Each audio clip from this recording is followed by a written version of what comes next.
নবীকে ঘোষণা দিয়ে বলেন, ও নবী, আপনি মানুষের মধ্যে প্রচার করে দেন যে তোমার জীবন, তোমার মরণ, তোমার কুরবানি সব যেন মাবুদের জন্য হয়ে যায়। মাবুদ প্রেমের পাগল যারা, প্রেম খেলা খেলে তারা। মাবুদ প্রেমে কারা প্রেম খেলা খেলেছে? তারা প্রেম খেলা খেলেছে মাবুদের সাথে।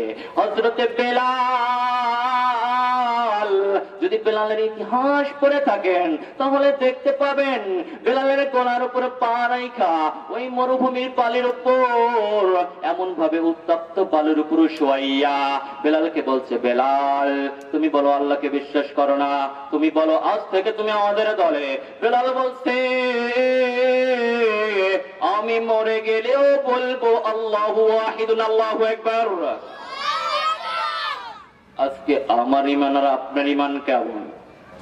500 টাকার নোট দিলে আমার মতন মাওলানার ভ্যালু নাই। আমরা আল্লাহকে বাদ দিয়ে অন্যজনের পিছনে ছুটব। আল্লাহ পাক রব্বুল আলামিন কোরআনের মধ্যে এই জন্যই বলেন, ও নবী আপনি বলে দেন, ইন্নাস সালাতি ওয়া নুসকি ওয়া মাহইয়ায়া ওয়া মামাতি লিল্লাহি রাব্বিল আলামিন। ও নবী আপনি বলে দিন, নামাজ মরণ জীবন সব যেন এই মাবুদের জন্য হয়, নয়তো কিন্তু এই মাবুদ ছাড় দেবে না। আমি মনে করি আল্লাহ পাক রব্বুল আলামিন যদি নজরত করম আমাদের উপর না দেয় তাহলে আমরা কেউ বাঁচতে পারবো না।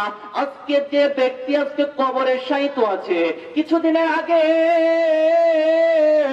আপনাদের মাঝেই খেলাধুলা করছে আমার মরহুম নানা সেকেন্ড সর্দার। সে মানুষটা কেমন ছিল আপনারা সবাই জানেন। ওই লোকটা আজকে কবরে আছে। কেউ কি বলতে পারবো তার কবরের মধ্যে কি হচ্ছে কি হচ্ছে না? ও বাজান গো, মানুষ মরে গেলে 3টা আমল যায়।